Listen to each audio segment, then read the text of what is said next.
चलिए, तो आज हम लोग प्यारे बच्चे पढ़ेंगे हिंदी में वर्णमाला। ठीक है, क्या पढ़ेंगे? हाँ, हिंदी में हम लोग वर्णमाला पढ़ेंगे। अब आप देखिए, वर्णमाला में सबसे पहले वर्णमाला में पूछा जाता है वर्णों की संख्या कुल कितनी होती है। हाँ, तो आपको अभी अभी बताया गया है कि वर्णों की संख्या बराबर 52, यानी कि कुल वर्णमाला में वर्णों की संख्या क्या होती है? 52 होती है। वर्णमाला को कितने भागों में बांटा गया है? हाँ, 2 भागों में बांटा गया है। पहले का नाम क्या है बच्चा? स्वर, और दूसरा का नाम क्या है? वेरी गुड, एकदम सही बात है। आप लोग इतना अच्छा जवाब दे रहे हैं कि पूछिए मत। स्वर की संख्या पूछेगा तब हाँ 11 होता है, और व्यंजन की संख्या पूछेगा 33। स्वर की संख्या 11, व्यंजन की संख्या 33, वर्णमाला की संख्या 52 हो गया। अब दूसरा स्टेप बढ़ेगा कि पूछा जाएगा कि भैया जी स्वर में 2 अंक और अह दोनों स्वर की श्रेणी से बाहर निकाल दिया गया है। अंक को बोला गया अनुस्वार। क्या बोला गया? अंक को। देखो, अंक को प्यारा बच्चा अनुस्वार बोलते हैं। क्या बोलते हैं? अनुस्वार। और अह को विसर्ग बोलते हैं। क्या बोलते हैं? विसर्ग। और इन दोनों को बोला जाता है अयोग। हाँ, अयोग वाह बोलते हैं। तो ये वाला पेपर में आपका आया है, इसलिए अपने दिमाग में इतना बात क्लियर। अब आपको पता चल गया, अंक को अनुस्वार बोलते हैं, अ को विसर्ग बोलते हैं, और दोनों को क्या बोला जाता है? अयोगवाह। स्वर की संख्या 11, व्यंजन की संख्या 33, वर्णमाला की संख्या 52 हो गया। अब अगला वाला स्टेप बढ़ा रहे हैं। ठीक है, अगर आपसे पूछा जाएगा अगला स्टेप, प्यारा सा बच्चा यहाँ पे देख सकते हैं। ठीक है, पूछा गया था एक बार मात्रा के आधार पे, मात्रा के आधार पर स्वर के भेद। तो मात्रा के आधार पे जो स्वर के भेद होते हैं वो कितने होते हैं? 3 भेद। Very good. मात्रा के आधार पे स्वर के 3 भेद होते हैं, 1, 2, 3। एक का नाम क्या है? ह्रस्व स्वर। एक का नाम ह्रस्व स्वर है। दूसरे का नाम क्या है बच्चा? दीर्घ स्वर। तीसरे का नाम है क्या? हाँ, प्लुप्त स्वर। ये 3 हो गया। अब देखिए, ह्रस्व स्वर की परिभाषा बनती है जिनका उच्चारण करते वक्त कम से कम समय लगता है। क्या लगता है? कम से कम समय लगता है, उसे ह्रस्व स्वर कहते हैं। और जिनका उच्चारण करते समय ह्रस्व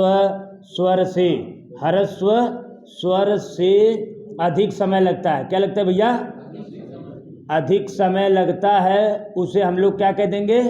दीर्घ स्वर। और जिनका उच्चारण करते समय ह्रस्व स्वर प्लस दीर्घ स्वर दोनों से क्या लगेगा? दोनों से अधिक समय लगता है, उसी को हम लोग क्या कह देते हैं? प्लुप्त स्वर। तीनों का बात समझिए, 1 नाम 2 3। फिर से एक बार देखेंगे, मात्रा के आधार पे स्वर के 3 भेद होते हैं, ह्रस्व स्वर, दीर्घ स्वर, प्लुप्त स्वर। ह्रस्व स्वर की परिभाषा क्या है? जिनका उच्चारण करते समय कम से कम समय लगता है, उसे ह्रस्व स्वर कहते हैं। और जिनका उच्चारण करते समय ह्रस्व स्वर से अधिक समय लगता है, उसे हम लोग क्या कह देंगे? दीर्घ स्वर कह देंगे। प्लुप्त स्वर किसे कहेंगे? जिनका उच्चारण करते समय ह्रस्व स्वर और दीर्घ स्वर दोनों से अधिक समय लगता हो, उसी को हम लोग प्लुप्त स्वर कह देते हैं। कहीं कहीं बुक में आप पढ़े होंगे इसको, एक मात्रिक वाले को क्या कहेंगे? ह्रस्व स्वर, द्विमात्रिक वाले को दीर्घ, और त्रिमात्रिक वाले को प्लुप्त स्वर कह देंगे। Clear matter? आगे बढ़ते हैं। प्यारा बच्चा, पूछा गया था ह्रस्व स्वर की संख्या। तो जैसे ह्रस्व स्वर की संख्या पूछेगा, वैसे आपका जवाब क्या होगा? 4। और जब पूछेगा दीर्घ स्वर की संख्या, तो दीर्घ स्वर की संख्या पूछेगा तो आपका जवाब क्या रहेगा? 7। और इनकी संख्या इनफिनाइट है, अनंत है ना, निर्धारित नहीं किया गया है। ठीक है, अब यहाँ देखिए, इसमें 4 कौन कौन है? अ है, ई है, उ है और री। यहाँ पे ये चारों क्या हैं? ह्रस्व स्वर के अंतर्गत आते हैं। ठीक, और यहाँ पे ये बड़ा आ है, बड़ी ई है, बड़ा उ, ए, और क्या है? ओ है, औ। ये सातों के सातों आपके क्या हैं? दीर्घ स्वर के अंतर्गत आते हैं। ठीक है, और पुलुप्त में क्या क्या आता है, जैसे यहाँ पे लिख लिए ओम, ओम हम ले लेंगे, या संगीत अलापने में, क्या ले लेंगे, संगीत अलापने में, संगीत अलापने में, या किसी को पुकारने में, पुकारने में भी इसका प्रयोग किया जाता है, आदि, यहाँ पे आदि लिख दिया हम, ठीक है। अब एक बार देखिए फिर से, प्यारा बच्चा बोर्ड पे देखेंगे, जैसे यहाँ पे क्या है, आपको बताया गया कि कम से कम समय वाले को हम लोग ह्रस्वर कहेंगे, और ज़्यादा समय लेगा ह्रस्वर से तो वो क्या बन जाएगा, दीर्घ बन जाएगा। और पुलुप्त किसे कहेंगे, जब दोनों से अधिक समय लेने लगेगा तब। एकदम फोकस करिए बोर्ड पे, समझ कि नहीं। तो यहाँ पे देखिए, आप अपने उच्चारण से देखिए, बोल के उच्चारण देखिए। जब आप बोल रहे हैं अ ई, तो देखो कम समय लग रहा है, जैसे हम बोले अ कम समय लगा, और जैसे बोले आ तो अ से ज़्यादा समय लग रहा है कि नहीं, आ। और जैसे हम बोल रहे हैं ओम, तो अ और आ से दोनों से अधिक समय लग रहा है कि नहीं, ओम। ऐसे किसी को पुकारेंगे तब हो, जैसे मान लेते हैं कि यहाँ पे दुर्गेश हैं, कौन है, दुर्गेश है भैया यहाँ पे, तो दुर्गेश हैं, और इनके बीच की दूरी एक लड़का और है जिसका नाम है विशाल, क्या नाम है, विशाल। अब विशाल और दुर्गेश के बीच की दूरी की हम मान लेते हैं कितना, 300 मीटर की दूरी है, कितना मीटर की, 300 मीटर की। अब मान लीजिए विशाल को बुलाना है दुर्गेश को, या दुर्गेश को बुलाना है किसको, विशाल को, तो ये नहीं बोलेंगे हे विशाल, ऐसे नहीं बोलेंगे, हे दुर्गेश, ऐसे नहीं, दूरी 300 मीटर की है, हे विशालवा, हे दुर्गेशवा, ऐसे बोलेंगे ना, क्योंकि उसमें आग आवृत्ति ज़्यादा बार होगी। देखिए आप अगर मान लीजिए बहुत दूर है और दूसरा व्यक्ति बुला रहा है, तो खींचता है, किसी अंतिम वाले वर्ड को खींचेगा, और जब खींचेगा तो वही हो जाएगा पुलुप्त स्वर। संगीत अलापने में भी होता है, जैसे सा रे गा मा, ऐसे होते हैं कि नहीं। अब ऐसे कोई गाना है, बहारो फूल बरसाओ मेरा महबूब आया है, तो देखिए कितना खींच रहा है, खींच रहा है कि नहीं। अब तो ये रिमिक्स तो बनाएगा नहीं कि भैया जब खींच रहा है तो वही का हो रहा है, पुलुप्त स्वर हो रहा है। ऐसे कभी गाना नहीं सुने होगे, बहारो फूल बरसाओ मेरा महबूब आने वाला है, ऐसे कोई गाता है, ऐसे नहीं गा सकता है। तो प्यारा बच्चे, जब खींचेगा तब पुलुप्त हो जाएगा, और जब कम समय लगेगा तो ह्रस्व रहेगा, और ह्रस्व से ज़्यादा समय लगेगा तो दीर्घ हो जाएगा। एकदम क्लियर मैटर। आते हैं नेक्स्ट पॉइंट, पढ़ाते हैं आगे, आगे बढ़ाएं, आगे बढ़ा रहे हैं प्यारा बच्चा, देखिएगा बोर्ड पे एकदम ध्यान से।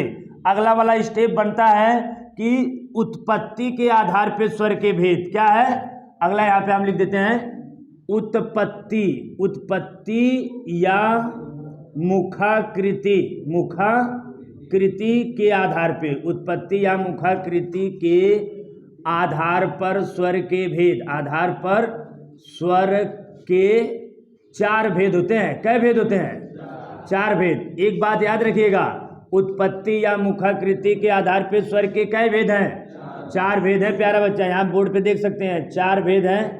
चारों को नाम यहाँ पे हम दर्शा दे रहे हैं भैया, 1 नाम, 2 नाम यहाँ पे हो जाएगा, 3 हो जाएगा, और ये क्या हो जाएगा 4। बहुत ध्यान से देखिए प्लीज, लिसन टू मी, आप लोग बोर्ड पे देखिए।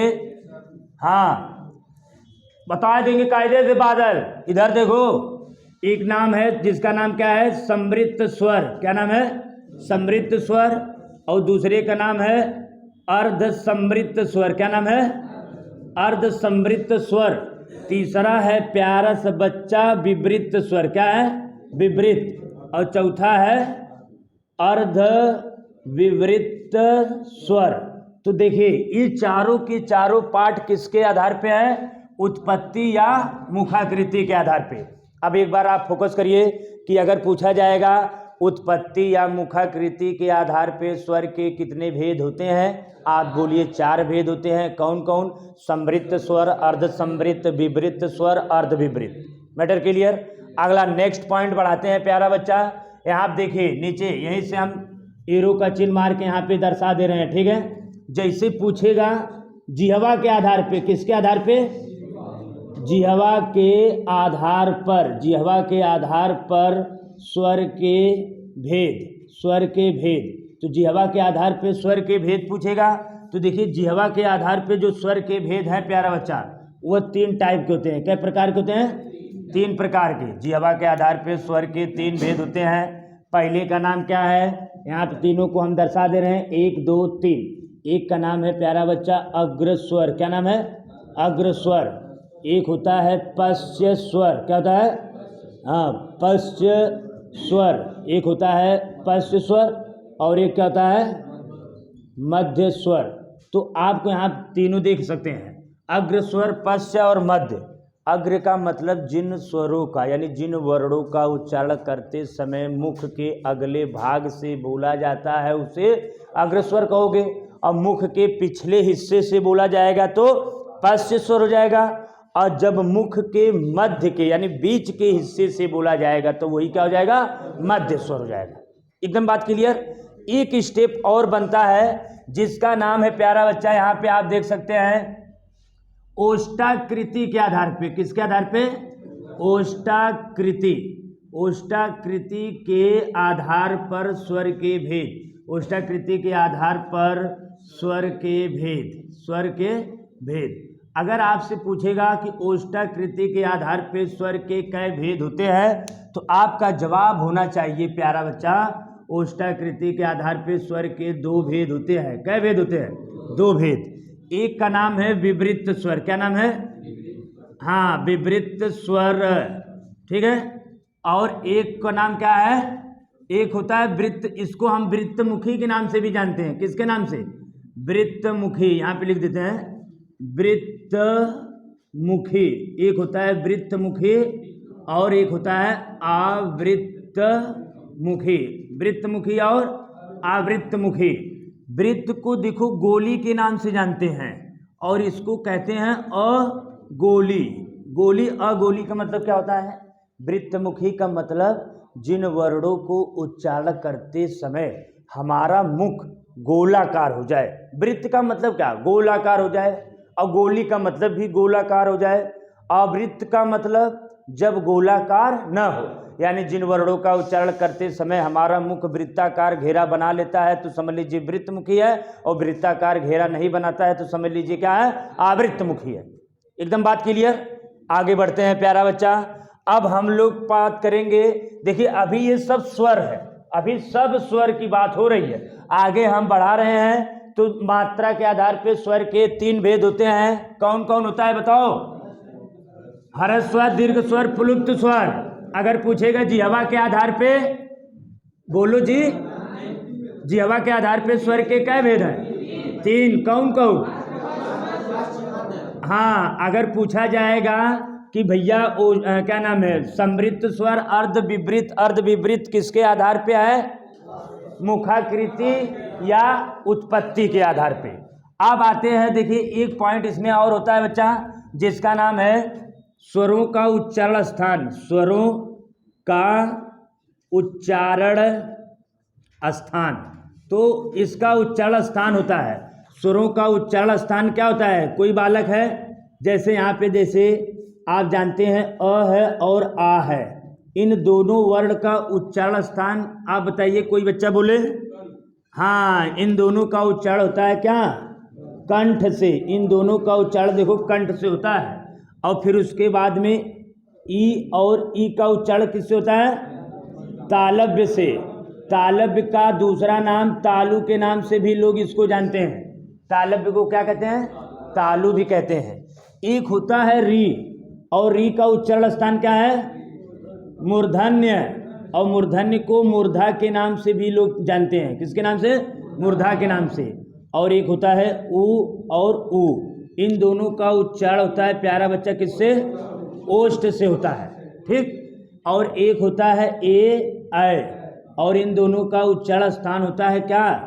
कंठ तालव्य। कंठ तालव्य, यानी कंठ और तालव्य मिला करके जिन वर्णों का उच्चारण किया जाता है उसका नाम है ए ऐ। और एक बच जाता है ओ औ। इन दोनों का उच्चारण स्थान किससे होता है? कंठोष्ठ से। किससे होता है? कंठोष्ठ। यानी कंठ और ओष्ठ मिला के जब हम किसी वर्ण का उच्चारण करते हैं उसी को क्या कहते हैं? कंठोष्ठ। उनकी संख्या है 2। कौन कौन? ओ औ। अब यहाँ पे एक बात नोट पॉइंट में रखेंगे अपने दिमाग में प्यारा सा बच्चा, कि पूछा जाता है संयुक्त स्वर की संख्या कितनी होती है, तो आपका जवाब रहेगा 4। हम एक दिमाग में रख सकते हैं कि कंठ तालब, देखो कंठ तालब प्लस कंठोष्ठ, कंठ तालब प्लस कंठोष्ठ बराबर संयुक्त स्वर कह सकते हैं कि नहीं?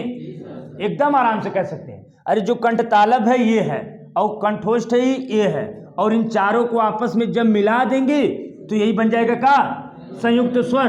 संयुक्त स्वर की संख्या 4 है, ए ऐ ओ औ। यहाँ आप देख सकते हैं 4 है कि नहीं बच्चे? तो यहाँ पे आपको देखो स्वर का उच्चारण स्थान भी हो गया, कि जो है कि भैया अ आ का उच्चारण कंठ से होता है, ई का उच्चारण तालब या तालु से होता है, री का उच्चारण मूर्धन्य या मूर्धा से होता है, ऊ का उच्चारण ओष्ठ से होता है, ए ऐ का कंठ तालव्य से होता है, ओ औ का कंठोष्ठ से होता है, और इन दोनों को आपस में मिला देंगे तो क्या बन जाएगा? संयुक्त स्वर। एकदम बात क्लियर है? एकदम कोई दिक्कत बच्चा? आगे बढ़ा रहे हैं बच्चे। अब हम लोग बात करेंगे किस पे? व्यंजन पे। यहाँ तक जितना क्लासिफिकेशन हुआ है सब क्या था? स्वर था। देखिए भाई, जाहिर सी बात है कि स्वर है। अब देखिए स्वर में हम लोगों को इतना पता था कि स्वर की संख्या 11 होती है। आप गणना करने पर अब आपको पता चल गया कि स्वर की संख्या 11 होता है। मात्रा के आधार पर स्वर के 3 भेद होते हैं, हर्ष स्वर, दीर्घ स्वर, प्लुप्त स्वर। फिर जिह्वा के आधार पर स्वर के 3 भेद होते हैं, अग्र स्वर, पश्च स्वर, मध्य स्वर। फिर ओष्ठाकृति के आधार पर स्वर के 2 भेद होते हैं, वृत्तमुखी, आवृत्तमुखी। फिर उसके बाद में मुखाकृति या उत्पत्ति के आधार पर स्वर के 4 भेद होते हैं। कौन कौन? समृद्ध स्वर, अर्ध समृद्ध, विवृत, अर्ध विवृत। फिर आपको पता चल गया अ आ का उच्चारण कंठ से होता है, ई का उच्चारण तालव्य से होता है, री का उच्चारण मूर्धन्य से होता है, ऊ का उच्चारण ओष्ठ से होता है, ए ऐ का उच्चारण कंठ तालव्य से होता है, ओ औ का उच्चारण कंठोष्ठ से होता है। संयुक्त स्वर की संख्या 4 है, ए ऐ ओ औ। एकदम बात क्लियर है भैया? आगे बढ़े तो अब हम लोग क्या पढ़ेंगे भैया? व्यंजन। क्या पढ़ेंगे? व्यंजन। और व्यंजन की संख्या पूछेगा तो आपको क्या बताना है? व्यंजन की संख्या देखो 33 होता है। कितना होता है? 33। व्यंजन का वर्गीकरण किया जाता है। क्या किया जाएगा? वर्गीकरण के लिए एक छोटा सा हम कह सकते हैं ट्रिक के रूप में याद कर लीजिए, ठीक है? क्या नाम है उसका? क च ट त प। यही याद कर लीजिए, कचट तप। कचट तप मतलब क वर्ग, च वर्ग, ट वर्ग, त वर्ग, प वर्ग। यही 5 याद कर लीजिए।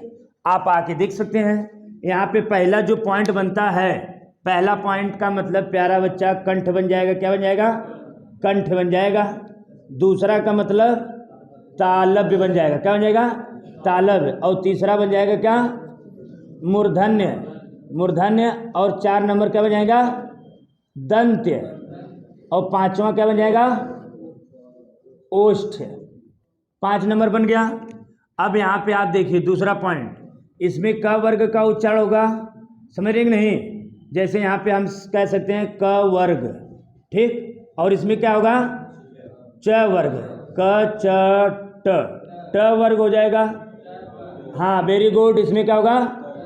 त वर्ग। और इसमें प वर्ग। वेरी गुड, शाबाश।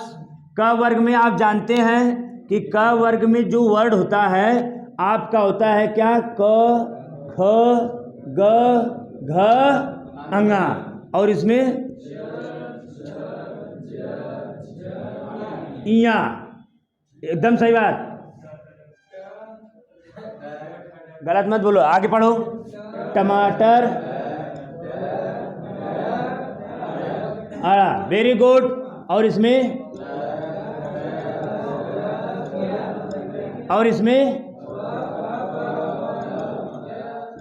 म। एकदम सही बात। यहाँ पे देखिए, यहाँ पे हो चुका हमारा पास क्या? कि जौन यानी कि कंठ तालम मूर्धन्य दंत ओष्ठ और उसके अंतर्गत कौन कौन से वर्ड आएंगे। देखो पेपर में पूछा जाता है ना, एक सवाल एकदम फिक्स है कि आएगा, आपसे पूछ दिया जाएगा इस वर्ड का उच्चारण स्थान क्या होगा, तो आपको बताना पड़ेगा ना।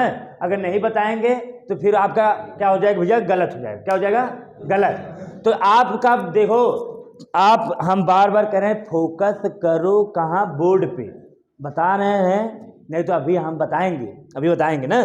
प्यारा सा बच्चा देखो, जब तुम बोलोगे क ख ग घ, जैसे बोलोगे क ख ग घ, जो एयर निकल रही है वो कंठ से निकल रही है, यानी इन वर्णों का उच्चारण कंठ से होकर के निकल रहा है कि नहीं, बोल के देख सकते हैं।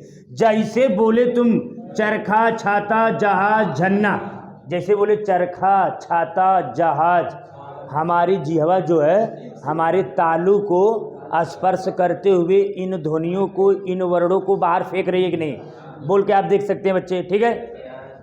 अब जैसे बोले टमाटर ठठेरा डलिया ढकना, जैसे बोले टमाटर ठठेरा डलिया, ऐसे ही हमारा जिह्वा देखो मुड़ जा रहा है। टमाटर बोले टमाटर, ठठेरा ऐसे मुड़ जा रहा है कि नहीं, डलिया ऐसे मुड़ जा रहा है। अगर देखिए आप अपना जिह्वा को मोड़िए मत और टमाटर बोल पाएंगे आप?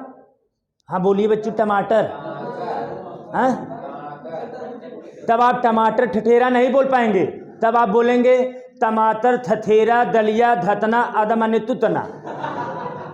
बात समझ रहे नहीं? 5 रुपये तो तुरतुरे, जो छोटा लड़का है तो तुलाता है काहे बदे, इसीलिए क्योंकि वो अपना उच्चारण किसी वर्ड को सुव्यवस्थित तरीके से नहीं कर पाता है। तो आप भी आप देख सकते हैं, जैसे आप आगे वाले पढ़े दंत वाले में त थ द ध, जैसे हम बोले तकली थन देवा धनुष, तो हमारी जिह्वा हमारे दांत को स्पर्श करते हुए इन वर्णों को, इन ध्वनियों को बाहर फेंक रही है कि नहीं, इसीलिए इनको क्या कहते हैं, दंत ध्वनिया, दंत वर्ड, ठीक। अब आते हैं ओष्ठ पे, पतंग फल बकरी भट्ठी, जैसे बोले हम प फ ब भ, एक ओठ दूसरे ओठ को स्पर्श करते हुए इन वर्णों को बाहर फेंक रहा है कि नहीं। अगर एक ओठ दूसरे ओठ पर स्पर्श न करे तो इन वर्णों को बाहर फेंक पाएगा। बोलो पतंग, ओठ सटना नहीं चाहिए, पतंग फल बोल पाओगे, पॉसिबल नहीं है। कोई बोल दे पतंग और ओठ न सटे तो नहीं पॉसिबल है। पतंग फल जैसे बोलोगे तो वैसे ही ओठ क्या होगा, सट जाएगा। हाँ फल बोलेंगे तो हल आ जाएगा ना। जैसे मान लीजिए आप फुफ्फा बोल रहे हैं, मान लीजिए सतुआ खा लिए हैं, अब बोल दिए किसी के मुंह पे फुफ्फा, आगे वाला लाइन समझ गए आप लोग? हाँ समझ गए कि नहीं? आगे बढ़े भैया। आप देखिए एकदम नोटिस पॉइंट, अब आप जानेंगे कचट तब क्या होता है, क वर्ग च वर्ग ट वर्ग त वर्ग प वर्ग होता है, और कंठ तालम मूर्धन्य दंत ओष्ठ होता है। अब एकदम नोट पॉइंट खोपड़ी में याद रखिएगा, एक कचट तब का जो प्रतीक 5वां वर्ड दिख रहा है इस समय, कचट तब का मतलब ये कचट तब प्रतीक 5वां वर्ड जिसपे गोला नहीं किया गया है। देखो एक गोला हम कर रहे हैं। अब एक कचट तब का प्रतीक जो 5वां वर्ड होता है प्यारा बच्चा, इसको कहा जाता है क्या, अनुनासिक। क्या कहते हैं, अनुनासिक या पंचमा अक्षर कहते हैं इसको। देखो अनुनासिक या पंचमा अक्षर के नाम से जानते हैं लोग, क्यों? क्योंकि भैया इसका उच्चारण जो होता है, इसका उच्चारण प्यारा बच्चा नाक पलस मुख के सहायता से किया जाता है, इसीलिए इनको अनुनासिक या पंचमा अक्षर बोला जाता है। आप बोल के देख सकते हैं, बोलिए अंगा आड़ा इया न म, तो देख रहे हैं उच्चारण इसका नाक और मुख की सहायता से किया जा रहा है कि नहीं, इसीलिए इनको क्या बोलते हैं, अनुनासिक या पंचमा अक्षर।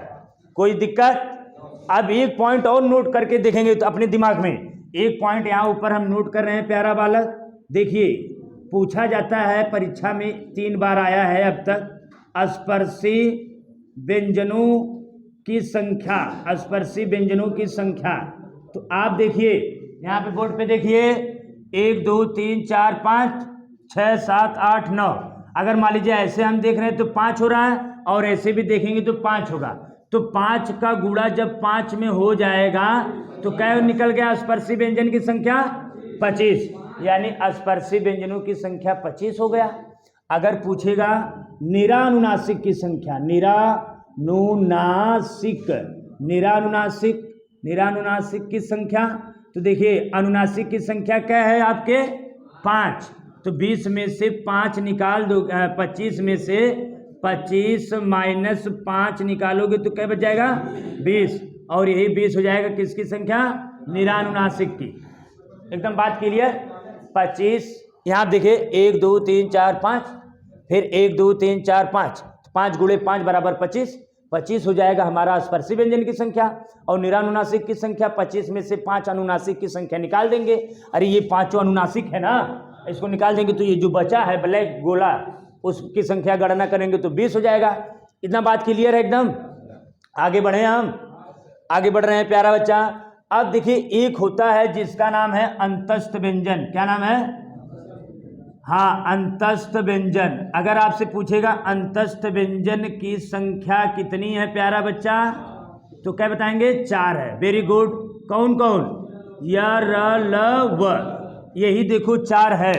लेकिन इसमें जो है कि आपको य र ल व, ये 4 में क्या होता है, इसमें अर्ध स्वर भी होते हैं, लुंठित या प्रकंपित वर्ण भी होते हैं, पार्श्विक या ईसत वर्ण भी होते हैं। ठीक, आप बोर्ड पे देख सकते हैं। इसमें जो यह है और वह है, इन दोनों को प्यारा बच्चा अर्ध स्वर कहते हैं। क्या कहते हैं, हाँ, और र को क्या कहते हैं, लुंठित वर्ण कहते हैं, लुंठित या प्रकंपित, लुंठित या प्रकंपित वर्ण। और ल को देखो पेपर में पूछा गया था, ल को क्या कहा जाए, पार्श्विक कहते हैं, पार्श्विक या ईसत, पार्श्विक या ईसत वर्ण कहते हैं। तो देखिए अब यहाँ पे पता चल गया, बहुत ध्यान से देखेंगे बोर्ड पे। यह र ल व है बच्चे, यह और वह को अर्ध स्वर कहते हैं, र को लुंठित या प्रकंपित वर्ण कहते हैं, और ल को कहते हैं पार्श्विक या ईसत वर्ण। ठीक है, क्योंकि पेपर में जैसे आपसे पूछ दिया कि दे दिया ऑप्शन यह र ल व, 4 ऑप्शन हो गया ABCD, पूछ दिया पार्श्विक वर्ण कौन है, तो आपको सिर्फ ल को बताना है। बात समझ रहे हैं कि नहीं हमारा। फिर इसके बाद में एक और पॉइंट नेक्स्ट आगे हम बढ़ा रहे हैं, जिसका नाम है अंतस्थ व्यंजन। यहाँ पे देखिए हो गया, एक होता है कौन सा, उष्म व्यंजन। क्या होता है, उष्म व्यंजन। और उष्म व्यंजन की संख्या कितनी होती है बच्चे, वेरी गुड, 4 होता है। कौन कौन, स श ह। देखिए ये स ह है। अब आपको यहाँ पे अगर हम आपसे पूछते हैं ये कौन सा स है, बड़ा स, ये खटकोटवा वाला स, ये छोटा सा। देखिए आपके दिमाग में अब तक यही बात है कि ये बड़ा वाला स है, ये छोटा वाला स है, ये कटकोट वाला स है। लेकिन आज के बाद आपके दिमाग में ऐसा बात नहीं रहना चाहिए। इन सब का नाम है प्यारा बच्चा, पेपर में देखो आया था, इस वाले स को तालव्य कहते हैं। इस वाले स का नाम क्या है, तालव्य। और इस वाले स को मूर्धन्य कहते हैं। क्या कहते हैं, मूर्धन्य। और इस स को कहते हैं दंत। क्या कहते हैं, दंत। और इसको कहते हैं काकल्य। क्या कहेंगे, काकल्य। देखो चारों का नाम हो गया, स है तालव्य, इस वाले स को तालव्य कहोगे, ये वाला स जो है इसको मूर्धन्य कहोगे, और इस स को दंत, और इस स को काकल्य। कोई दिक्कत बच्चे, हाँ, बस थोड़ा सा बचा है बच्चा, थोड़ा सा बचा है। एक और आता है जिसका नाम है द्विगुण व्यंजन। क्या नाम है, द्विगुण व्यंजन। द्विगुण का दूसरा नाम है प्यारा बच्चा उत्क्षिप्त व्यंजन। क्या नाम है, उत्क्षिप्त व्यंजन। इनकी संख्या क्या है बाबू, बोलो बच्चा, 2 है। कौन कौन, ड और ढ। ठीक, अब एक लास्ट वर्णमाला में पॉइंट बचा है जिसका नाम है संयुक्त व्यंजन। इसके बाद वर्णमाला समाप्त हो जाएगा। आप देख सकते हैं संयुक्त व्यंजन को बहुत ध्यान से देखेंगे। यहाँ से एक सवाल पेपर में फिक्स है, कहाँ से, संयुक्त व्यंजन से। तो यहाँ पे हम ऊपर लिख के यहाँ पे नीचे रख दे रहे हैं, ऊपर के नीचे रख दे रहे हैं। तो यहाँ पे ऊपर रख दें, चलिए आइए यहाँ पे रख देते हैं प्यारा बच्चा, बहुत ध्यान से देखेंगे। ठीक है, देखिए क्या है ये, संयुक्त व्यंजन। जैसे संयुक्त स्वर की संख्या क्या थी, 4। उसी प्रकार से संयुक्त व्यंजन की संख्या क्या है? 4 है। कौन कौन? छत्री है, त्रिशूल, ज्ञानी और स्र। ये देखो 2 वर्णों के योग से मिलकर बनाया जाता है प्यारे बच्चा। कितने वर्णों के? 2 वर्णों के, चाहे वो स्वर हो या व्यंजन हो। देखिए यहाँ पे क हलंत प्लस मूर्धन्य स आपस में मिलेगा, त्रिशूल में त प्लस र मिलेगा, ज्ञानी में ज प्लस इया मिलेगा, स्र में तालव्य स प्लस र। ये आपस में मिल के निर्माण करेगा किसका? संयुक्त व्यंजन का। तो आप देखिए हमारा वर्णमाला हो गया अब कंप्लीट। अभी अभी आपको पूरी बात यहाँ पे कंप्लीट हो गई। जैसे हम आपको बता दिए स्वर की संख्या 11, स्वर की संख्या क्या? 11, व्यंजन की संख्या 33, वर्णमाला की संख्या 52, फिर मात्रा के आधार पे स्वर के 3 भेद, जिह्वा के आधार पे स्वर के 3 भेद, तीनों का नाम जिह्वा के आधार पे अग्र पश्च मध्य, उत्पत्ति के आधार पे 4, उत्पत्ति का दूसरा नाम मुखाकृति, समृद्ध स्वर, अर्ध विवृत, अर्ध समृद्ध, ठीक। फिर जिह्वा के आधार पे अग्र पश्च मध्य है, ओष्ठाकृति के आधार पे 2 है, वृत्तमुखी, अवृत्तमुखी, गोली, अगोली के नाम से इसको लोग जानते हैं। फिर इसके बाद में संयुक्त स्वर की संख्या 4 है, ए ऐ ओ औ। फिर अ आ का उच्चारण कंठ से हुआ, ई का किससे? तालव्य से, रे का मूर्धन्य से, उ का ओष्ठ से, ए ऐ का कंठ तालव, ओ औ का कंठोष्ठ। फिर हम आ गए व्यंजन में। व्यंजन का क्लासिफिकेशन करने के लिए कचट तप याद कर लीजिए। कचट तप का मतलब क च ट त प। कचट तप मतलब 5 उंगली, क वर्ग, च वर्ग, ट वर्ग, त वर्ग, प वर्ग, कंठ तालव मूर्धन्य दंत ओष्ठ। कचट तप का जो प्रत्येक 5वां वर्ड होता है उसे अनुनासिक या पंचमा अक्षर के नाम से लोग जानते हैं, क्योंकि उसका उच्चारण नाक प्लस मुख की सहायता से किया जाता है। फिर अगर आपसे पूछेगा निरानुनासिक की संख्या क्या है तो आप 20 बताएंगे, स्पर्शी व्यंजन की संख्या 25 बताएंगे। आपको फिर पूछा जाएगा भैया अंतस्थ व्यंजन की संख्या 4 है, यह र ल व, यह व को अर्धस्वर कहते हैं, र को लुंठित या प्रकंपित कहते हैं, ल को पार्श्विक या ईसत वर्ड कहते हैं। उसमें व्यंजन की संख्या 4, श, फिर उसके बाद ह। एक का नाम तालव्य स है, दूसरे का मूर्धन्य, तीसरे का दंत, चौथे का काकल्य है। फिर इसके बाद में द्विगुण व्यंजन का दूसरा नाम क्या है? उत्क्षिप्त व्यंजन। इनकी संख्या 2 है, ड और ढ। संयुक्त स्वर की संख्या 4 थी तो संयुक्त व्यंजन की संख्या भी 4 है, छत्री, त्रिशूल, ज्ञानी और स्र। बात खत्म हो गया। वेरी गुड, धन्यवाद बच्चे।